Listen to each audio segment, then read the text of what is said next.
The knock in the night. The wind shrieked through the narrow streets of Eastbrook, rattling loose shutters and sending swirls of snow skittering across the frozen pavement.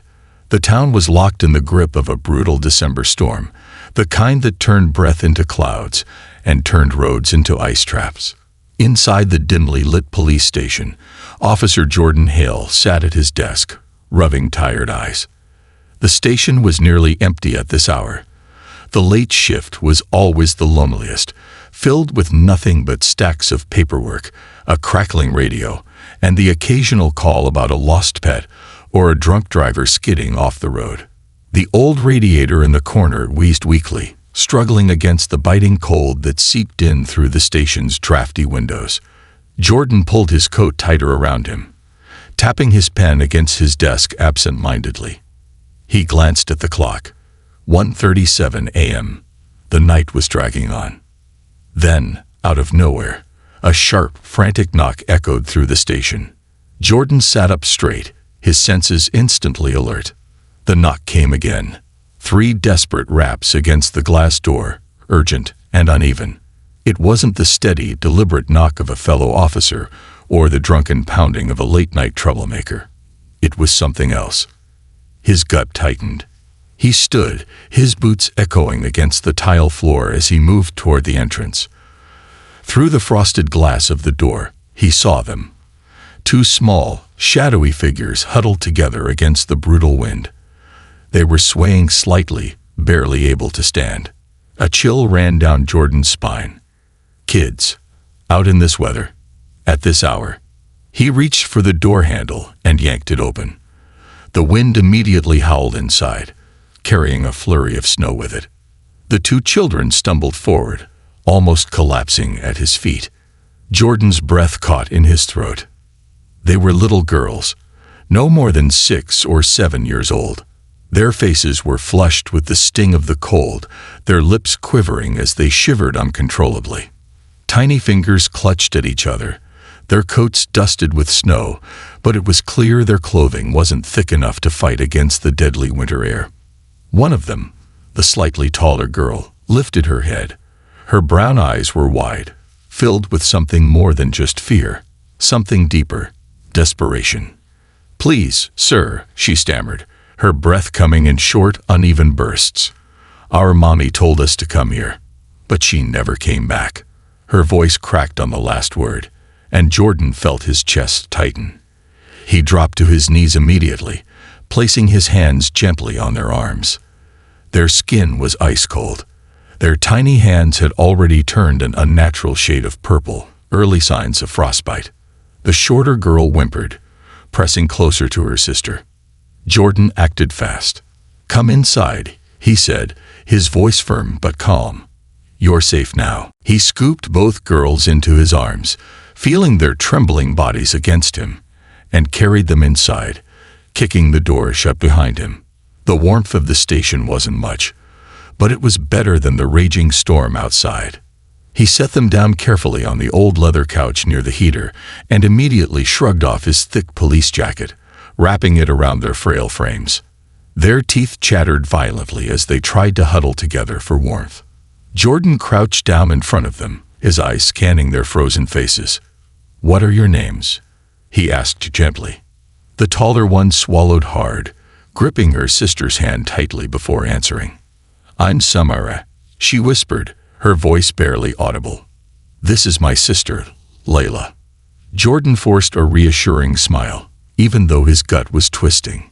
"Okay, Samira and Layla," he said. "You're safe here. No one is going to hurt you, I promise." Samira nodded stiffly, but her lips were still trembling. Whether from the cold or fear, he wasn't sure. Jordan quickly stood. "I'll be right back. Don't move, okay?" He turned and rushed toward the small kitchenette in the back of the station. His mind was spinning. 2 little girls, abandoned in the middle of the night. In this storm, where the hell was their mother?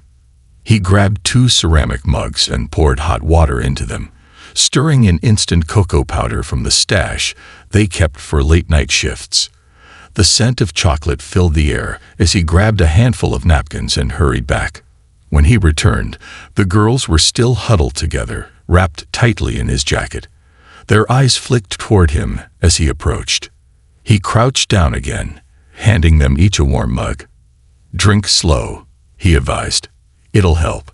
Samira cupped the warm mug in her small hands, taking a cautious sip. Layla, too cold to hold it properly, let Jordan help her bring it to her lips. As they drank, Jordan studied them. Samira was more alert, her eyes darting around as if she was searching for something or someone. Layla, on the other hand, was quieter, her little face buried into her sister's side. After a few moments, Jordan spoke again. "Samira," he said carefully, "can you tell me what happened?" She hesitated, glancing down at her mug. Then, in a shaky voice, she said, "Mommy told us to wait outside while she went to get something. She said she'd be back really fast." Her fingers tightened around the mug. "But she never came." Jordan's heart pounded. "How long were you out there?" Samira's eyes flickered toward the door, as if she could still see the storm outside. "A long time," she whispered. "We kept knocking, but no one came." Jordan exhaled sharply. Something was very wrong. A mother leaving her children in this kind of cold? No. Either she was in serious trouble, or she had never intended to return. Jordan turned toward the desk, grabbing his radio. "This is Officer Hale," he said, his voice tight. "I need immediate assistance at the station. 2 children found abandoned in the storm. Mother is missing. Possible endangerment situation." A crackle of static, then a response. "Copy that. Dispatching backup now." Jordan put the radio down and turned back to the girls. Samira was staring at him now, her little hands gripping the warm mug. "Are you going to find Mommy?" she asked quietly. Jordan swallowed hard. "I promise," he said. "We're going to find her." But deep in his gut, he had a terrible feeling. Because something about the name Samira Daniels sounded hauntingly familiar, and he wasn't sure he was ready to remember why. A mother's shadow. The station was eerily quiet, except for the occasional crackle of the police radio and the howling wind outside. The small heater near the couch hummed weakly, trying, and failing, to chase away the deep chill clinging to the little girls. Jordan sat across from them, his mind racing. He had seen many things in his career, but this was different. 2 children, abandoned in the dead of night, their mother nowhere to be found. And something about their last name, Daniels, nagged at him. An old memory just out of reach. Samira and Layla huddled together under his oversized jacket, their small bodies still trembling. Their cocoa mugs were nearly empty, the warmth slowly bringing color back to their frostbitten fingers. Jordan forced a reassuring smile. "Samira," he said softly, "can you tell me what your mommy looks like? What was she wearing?" The little girl hesitated. Her wide brown eyes flickered toward her sister before she answered. "She's really pretty," she whispered. "She has curly hair like Layla, but longer.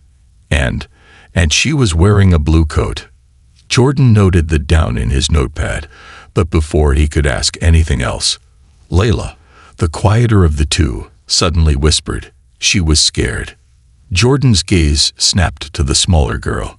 Layla was gripping the sleeve of Samira's coat, her fingers curled so tightly into the fabric that her knuckles were turning white. "Scared?" Jordan repeated. "Why do you think she was scared, Layla?" Layla's lower lip quivered. She looked down at her lap, her tiny fingers twisting nervously. "She kept looking behind her," she murmured, "like someone was following us." Jordan's stomach tightened. He had been a cop long enough to know that people didn't just abandon their children in the middle of a snowstorm unless something terribly wrong was happening. If their mother had been afraid of something, or someone, then time was running out. He stood quickly. "I'm going to find her," he promised. "But I need your help, okay?" Samira nodded, determination flickering in her young eyes. Jordan grabbed the radio from his belt. "Officer Hale to dispatch," he said, his voice steady but urgent. "I need a missing person report filed immediately. Woman, mid-20s, African American, curly hair, blue coat. Last seen near Eastbrook Police Station. The radio crackled before a voice responded. Copy that, Officer Hale. Do we have a name? Jordan hesitated. Samira and Layla had given him their first names, but their last name, Daniels, still felt like a cold whisper from his past. His fingers clenched around the radio. The girl's last name is Daniels, he said slowly. I don't have the mother's first name yet. Run a search on any recent reports involving that surname. There was a pause on the other end. Stand by, Officer Hale. Running that now. Jordan exhaled, forcing himself to focus. If their mother had been afraid, it meant she was either running from someone or running toward something. Either way, she had sent her children to the safest place she could think of before disappearing into the night, which meant she had planned it. That thought made his chest tighten. The search begins. 15 minutes later, backup arrived. 2 officers, Sergeant Lewis and Officer Ramirez, stepped inside, shaking snow off their jackets. Lewis, a tall, broad-shouldered man with a gruff face, nodded toward the couch where the girls were sitting. These the kids? Jordan nodded. Samira and Layla. Their mom dropped them off and never came back. Ramirez frowned. Abandonment. I don't think so, Jordan said. Samira said their mother was scared. Kept looking behind her, like she was running from something. Lewis exchanged a look with Ramirez. You thinking domestic violence? Possibly. Jordan exhaled, rubbing a hand over his face. But there's something else. The last name. Daniels. It's familiar. I can't shake the feeling that I know her. At that moment, the radio on his belt crackled. Officer Hale, we have a hit on the name Daniels. Jordan grabbed the radio. Go ahead. We found a record on a Naomi Daniels, 26 years old, reported as a domestic violence victim 2 years ago. The perpetrator, her boyfriend, Malcolm Wright, was arrested but was released last month. Jordan's heart stopped. Malcolm Wright. That name sent a jolt of rage through him. He remembered Naomi Daniels now. 2 years ago, she had stumbled into the station, battered, bleeding, and terrified. Jordan had been the officer on duty that night. She had told him everything. How Malcolm had controlled her, hurt her, threatened to kill her if she ever left. Jordan had personally arrested the bastard. And now he was out, and Naomi was missing. He turned sharply toward Lewis and Ramirez. We need to move. Now. Lewis nodded. Where do we start? Jordan's mind raced. If Naomi knew she was being followed, she wouldn't have gone far. She'd want to hide, but not too far from her kids. He turned to Samira. Samira, think really hard, he said gently. Did Mommy say anything before she left? Did she mention a place? The little girl frowned, thinking hard. Then, suddenly, her eyes widened. She said she needed to find a phone, she whispered. But she didn't have one. She said she'd go to the diner. Jordan's pulse kicked into overdrive. The Eastbrook Diner, only 3 blocks away. It was open 24 hours. It made sense. Naomi had probably gone there to use the phone. But had she made it, or had Malcolm gotten to her first? Jordan turned to Lewis and Ramirez. We're going to the diner, he said firmly. Ramirez nodded. Let's go. Jordan quickly turned back to the girls. You two stay here with Officer Carter, okay? He motioned to the young female officer who had just arrived. She's going to keep you safe while we find your mom. Samira and Layla nodded. Jordan pulled on his coat, his mind set on one thing: finding Naomi before it was too late. The diner. The squad cars sped through the snow-covered streets, tires skidding slightly on the ice. The Eastbrook Diner came into view, a small, warm-lit building sitting on the corner of an otherwise dark street. Jordan's gut clenched. There was a figure sitting outside the diner's entrance, slumped, barely moving. Stop the car, Jordan barked. The moment the car halted, he jumped out, his boots crunching against the ice. As he got closer, His breath caught. It was Naomi. She was half buried in the snow, her coat dusted white, her face pale and bruised. Her lips were cracked from the cold, her eyes barely open. Naomi. Jordan dropped to his knees beside her, gently lifting her into his arms. Naomi, can you hear me? She stirred weakly, her lips parting, but no words came out. Jordan's hands clenched into fists. She had almost made it. She had tried to get help. And someone, Malcolm, had gotten to her first. A fierce, protective anger burned in his chest. He wasn't just going to find Malcolm right. He was going to make damn sure he never hurt Naomi, or her daughters, ever again. Buried secrets and unfinished business. The freezing wind whipped around Jordan as he cradled Naomi's half-frozen body in his arms. Her face was pale, lips cracked and trembling. Snow clung to her curly hair, and the bruises along her jawline told him everything he needed to know. She had been running for her life, and she hadn't made it. Naomi. Jordan shook her gently. Can you hear me? Her eyelids fluttered, her breath shallow. She was barely conscious. Damn it, he muttered under his breath, gripping his radio. This is Officer Hale. I need an ambulance now. Eastbrook Diner. Suspected hypothermia and physical assault victim. Get here fast. Copy that, Officer Hale, the dispatcher responded. ETA 5 minutes. 5 minutes felt like an eternity. Stay with me, Naomi, he murmured, brushing damp curls away from her forehead. Your girls are safe. You hear me? Samira and Layla are safe. Something flickered in her half-lidded eyes. She heard him. Jordan's heart clenched. He knew Naomi. He had known her before she disappeared into the system, before she became just another file in an overflowing cabinet of forgotten cases. She wasn't just another victim to him. She was the one that got away. 2 years ago. Eastbrook Police Station, Interrogation Room B. The fluorescent lights buzzed overhead, casting an unforgiving glow over Naomi's battered face. Jordan sat across from her, his hands folded on the metal table. She had refused medical attention, refused to go to the hospital, because Malcolm had told her that if she ever talked to the police, he would kill her. I know you're scared, Jordan had said, his voice low and steady. But this is your chance, Naomi. You don't have to keep running. She had laughed bitterly. You think I'm running, she whispered, her voice shaking. I was never running, Officer Hale. I was surviving. Jordan had clenched his fists. Surviving. That's all she had been doing. And yet when she had finally testified, when Malcolm had been locked away, she vanished. No forwarding address. No trace.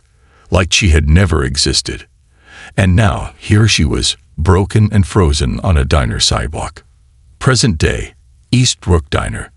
Red and blue lights flashed as the ambulance skidded to a stop.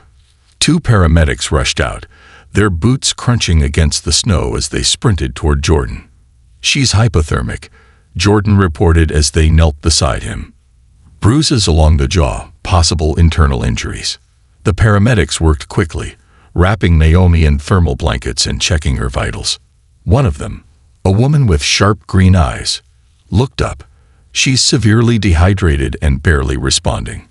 We need to get her to the hospital now. Betrayal in the ranks. Eastbrook Memorial Hospital, 3:27 a.m. Jordan's knuckles turned white as he gripped the arms of the hospital chair. His mind raced. Someone in the police department had helped Malcolm find Naomi. Someone he worked with. The very idea made his skin crawl. Naomi was struggling to stay awake. Her breathing was ragged, and every word seemed to take effort. But her grip on his wrist was strong, desperate. You have to believe me, Jordan, she rasped. I was so careful. No phone calls, no paper trails. But somehow, he still found me. Jordan exhaled sharply. I believe you, he said. And he did. But that only made things worse, because it meant that the betrayal ran deeper than he had ever imagined. Eastbrook Police Station, 4:12 a.m. Jordan pushed open the heavy station doors, still dusted with snow from the storm earlier.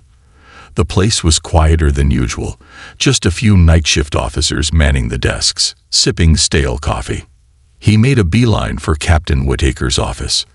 The captain was a grizzled man in his 50s, always looking like he had one foot in retirement. He was sitting at his desk, flipping through reports when Jordan stormed in. "Officer Hale," Whitaker grumbled, glancing up. "You look like hell." "Yeah. Well, hell's got a new resident," Jordan shot back. He slammed the door behind him. "Someone in this department sold Naomi out." Whitaker raised an eyebrow. "That's a hell of an accusation, Hale." "It's not an accusation. It's a fact," Jordan said, his voice tight. "Naomi disappeared for 2 years without a trace. Then Malcolm gets out of prison and finds her in a week. Someone gave him that information." Whitaker leaned back, rubbing his temples.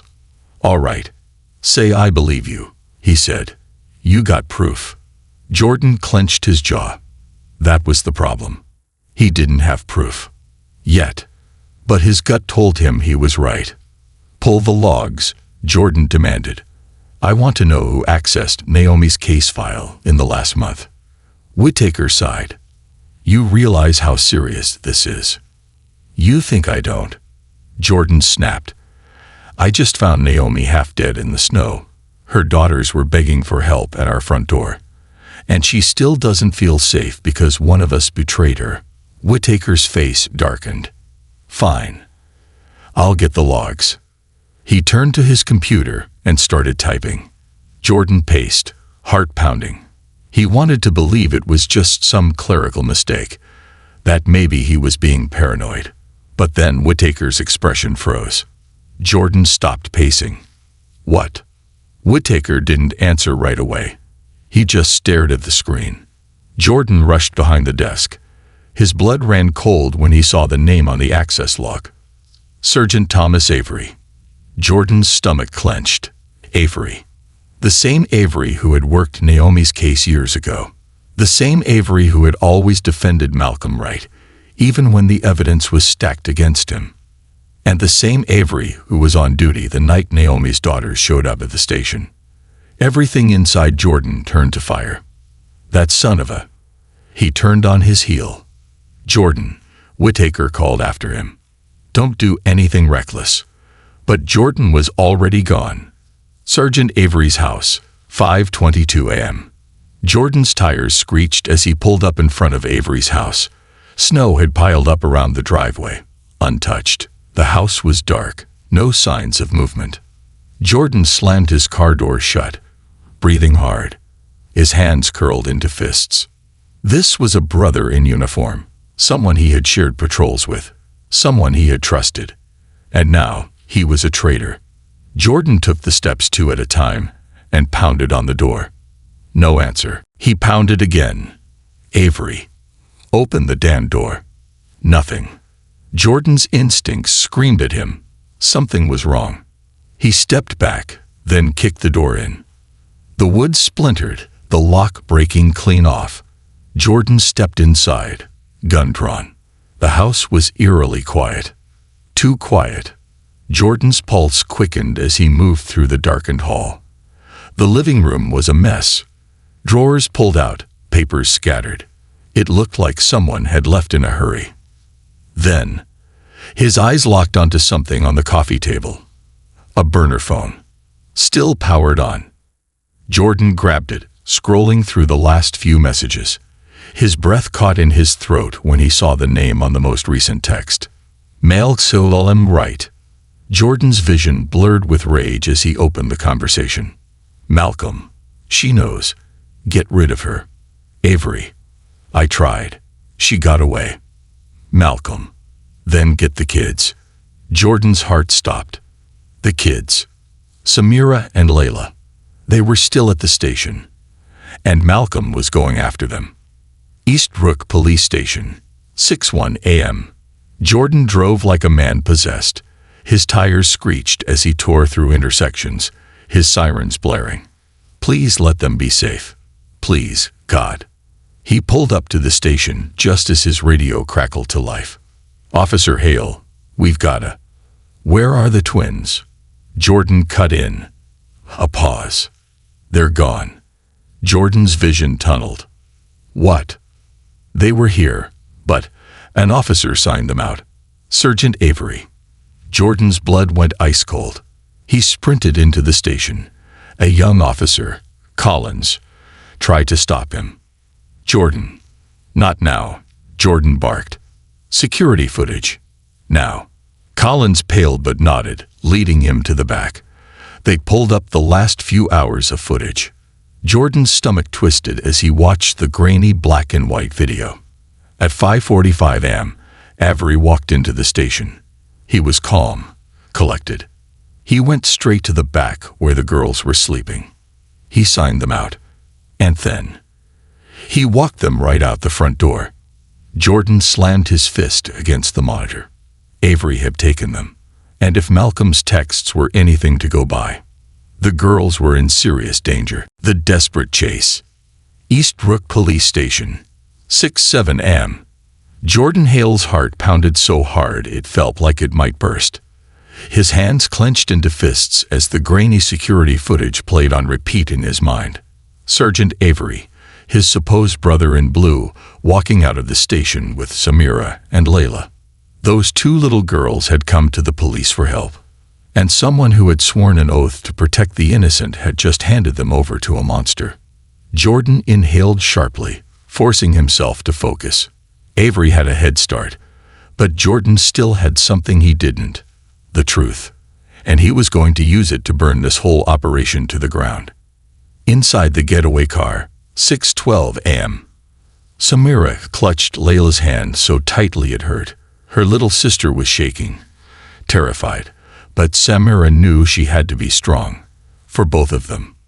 They were sitting in the backseat of a police cruiser, but it wasn't safe. Sergeant Avery had come for them. He had been so nice at first, saying their mommy wanted him to take them somewhere warm. But something about the way he smiled made Samira's stomach feel tight, like when mommy used to tell her to stay away from strangers. Then he had whispered something into his police radio, and another man had answered. A voice that sent ice through Samira's veins. "Tell Malcolm I have them," Avery had murmured. Malcolm. Mommy had warned them about that name. And now, Samira knew the truth. They were in danger. She squeezed Layla's fingers and made a silent promise. She would not let anyone hurt her sister, no matter what. Back at the station, 6:15 a.m., Jordan gritted his teeth as he grabbed the police radio off his belt. "This is Officer Hale. All units, be on the lookout for Sergeant Avery's patrol car. Suspect is transporting 2 juvenile victims, Samira and Layla Wright. Suspect is armed and dangerous. Do not let him leave city limits." Static crackled in response, followed by multiple voices. "Copy that, Hale.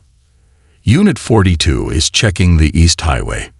I've got nothing on the freeway exit yet." Jordan's mind raced. He didn't have time for standard procedure. He needed to predict where Avery was going before it was too late. And there was only one person who could help him do that. Eastbrook Memorial Hospital, 6:18 a.m. Naomi was barely awake when Jordan rushed into the hospital room. But the moment he said Avery's name, her eyes snapped open. "He took them." Her voice cracked. Jordan nodded grimly. "I need to know where Malcolm would take them." "Think, Naomi." He didn't have time to set up anything elaborate. He would take them somewhere familiar. Somewhere he could control. Naomi's breathing quickened. She was fighting exhaustion, but fear for her daughters kept her awake. Then her face drained of all color. "The lake house," she whispered. Jordan's stomach dropped. "What lake house?" Naomi licked her lips, forcing herself to focus. "Malcolm's grandfather left him a cabin on Lake Hollow," she said. "It's abandoned. It's deep in the woods. No cell service, no neighbors." Jordan's jaw tightened. That was exactly the kind of place Malcolm would use to hide away. "Where is it?" Naomi grabbed his wrist, her fingers ice cold. "Promise me, Jordan. You'll get them back. He looked her in the eye. I swear it. And then he was gone. On the road, 6:30 a.m. Jordan's cruiser sped down the slick, icy highway toward Lake Hollow. Snow-covered trees blurred past him as his tires skidded over frozen asphalt. The police radio buzzed with chatter, officers reporting dead ends, traffic cams spotting nothing. No one else knew where Malcolm was. But Jordan did. He gripped the wheel tighter and pushed the gas pedal down harder. Lake Hollow, 6:50 a.m. The cabin was barely visible through the thick trees and swirling snow. The lake behind it was completely frozen, the wind howling across the surface like a living thing. Jordan killed his headlights as he pulled up a quarter-mile away. A patrol car was parked just outside the cabin. Avery's car. His gut twisted. He checked his sidearm, took a slow breath, and stepped out into the snow. It was time to end this. Inside the cabin, 6:53 a.m. Samira and Layla sat huddled together in the corner of the cold, dark cabin. Malcolm stood a few feet away, pacing. His fingers twitched, his breath coming in short, angry bursts. "Your mother made this harder than it needed to be," he muttered. Samira squeezed Layla's hand. Then Malcolm turned to Avery. "We need to leave," he said. "Take them to the car." Avery hesitated. "We should wait." Malcolm's face twisted. "No, we go now." Then, a floorboard creaked outside. The men froze. A split second later, all hell broke loose. The showdown, 6:54 a.m. Jordan kicked open the door and fired 2 warning shots into the ceiling. "Police, hands up." Malcolm and Avery spun around. Malcolm grabbed Layla and yanked her against his chest, pressing a gun to her small temple. Jordan's world narrowed to that one single moment. His heartbeat thundered. "Drop the gun, Malcolm." His voice was deadly calm. "Or what?" Malcolm sneered. "You shoot me and risk hitting the kid." Layla was whimpering. Samira was frozen in fear. Avery took a step back, hands half raised. "Malcolm, this isn't what we—" "Shut up," Malcolm snapped. Jordan's mind raced. He had to separate them. "Malcolm," Jordan said slowly, "you don't want to do this." Malcolm's grip tightened. Jordan's finger tensed on the trigger. Then, a loud Tura kick rang out. The back window exploded inward. A sniper's bullet tore through Malcolm's wrist. His gun clattered to the floor. Layla screamed. Jordan lunged forward. Malcolm was still reeling from the pain when Jordan tackled him to the ground, pinning him hard against the wooden floorboards. Avery turned to run, but another officer burst through the door and tackled him before he could escape. It was over. Jordan let out a shaky breath as Malcolm groaned beneath him. Then he looked up, straight into Samira's tear-filled eyes, and he knew, in that moment, that he had kept his promise. The girls were safe. The truth that shattered everything. Lake Hollow, 7:10 a.m. The sound of police sirens echoed through the frozen forest, flashing red and blue lights reflecting off the snow like shattered glass. Officers rushed through the trees, weapons raised, securing the cabin as backup arrived. Jordan didn't move. He was still kneeling in the snow, his hands trembling as he pressed Malcolm's face into the icy ground. The man beneath him groaned, his wrist bleeding from the sniper's shot, his breath ragged. But Jordan wasn't looking at him. His eyes were on the girls. Samira clutched Layla so tightly it looked like she'd never let go. Her little hands were still shaking, her tiny body stiff with fear. "It's over," Jordan said softly, his voice breaking with emotion. "You're safe now." Samira's eyes, wide, deep, and so much older than they should be, locked onto his. And then, just like that, her little body collapsed into him. Jordan caught her, his arms wrapping around her small frame as she sobbed into his chest. Layla followed, burying her tiny face in his jacket, her tears soaking through the fabric. Jordan held them both. And for the first time in years, he felt something crack inside him. A dam he didn't even know had been there burst. Because these weren't just any little girls. They were Naomi's daughters. And Naomi had once been his entire world. The arrests, 7:25 a.m. Malcolm was dragged to his feet, his face twisted in pain and rage as officers shackled his wrists. "You have the right to remain silent," an officer recited. Malcolm spat at the snow. "This ain't over." Jordan took a step forward, staring him down. "Oh, it's over," he said coldly. "For you, it's just beginning." Avery, his once respected colleague, stood off to the side, pale and shaking as officers cuffed him as well. Jordan turned to him, rage boiling beneath the surface. "You were a cop, Avery," he said through clenched teeth. "How could you?" Avery swallowed hard. I didn't know it would go this far." His voice was weak, pathetic. Jordan's hands fisted at his sides. "You knew exactly who Malcolm was," he growled. "You knew what he did to Naomi, and you still handed her daughters over to him like they were some kind of bargaining chips. You disgust me." Avery looked away. He had no defense. And Jordan had no mercy left for him. The hospital reunion. 9:15 a.m. Naomi had been awake for 3 minutes when the door to her hospital room burst open. And then she saw them. Samira and Layla rushed forward, their tiny bodies crashing into her with the force of a hurricane. "Mommy."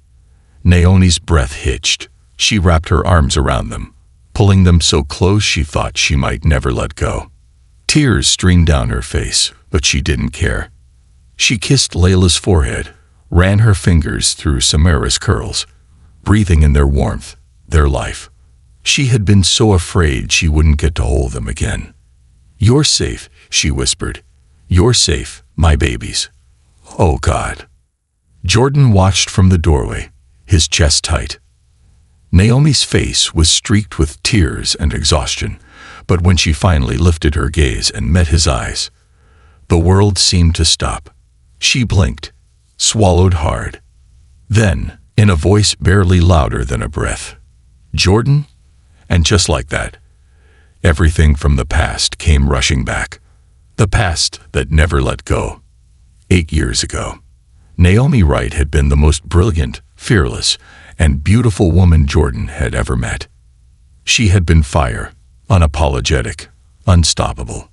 He had loved her, and she had loved him. But back then, Jordan was just a rookie cop, and Naomi had gotten mixed up with Malcolm, a man he had always known was bad news. Malcolm had been obsessed with her, and when Naomi tried to leave, things got dangerous. Jordan had wanted to protect her, but she had disappeared before he could. And for 8 years, he had wondered what had happened to her. Now, standing here, seeing her alive but scared, he knew. She had been running this whole time. Running from Malcolm. From the past. From him. The truth comes out. Jordan stepped forward. "Naomi," he said, his voice thick. "I thought you were." She shook her head, fresh tears spilling down her cheeks. "I had to disappear, Jordan." She trembled. "If I stayed, Malcolm would have never stopped. He would have come for me. For the girls. I couldn't risk it."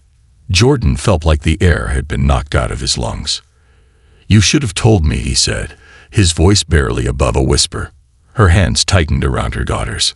"I couldn't," she whispered back. Jordan stared at her for a long moment. Then, slowly, he exhaled. Because he understood now, and he wasn't going to let her run anymore. A new beginning. The hospital room was quiet as Naomi wiped her tears and looked up at him. "What happens now?" she asked softly. Jordan looked at Samira and Layla, then back at Naomi. "You don't have to run anymore," he said. "Malcolm is going away for a long time. Avery, too. You and the girls. You're finally free." Naomi's lip quivered. For the first time in 8 years, she let herself believe it. "I'm not going anywhere," Jordan added, his voice firm. "If you'll have me, I want to be here. For you." For them. Naomi let out a shaky breath, and this time, when she looked at him, it wasn't just with pain and fear. It was with something else. Something stronger. Hope. She reached out, her fingers grazing his hand. "Stay," she whispered. And Jordan, for the first time in years, knew exactly where he belonged. Epilogue. A winter's dawn. Outside, the first hints of morning light stretched across the frozen city, casting long golden streaks over the snow. Inside the hospital room, Naomi sat on the bed, holding her daughters close. Jordan stood beside her, his presence steady, unshakable. For the first time in a long, long time, they were safe. And no matter what came next, they would face it together.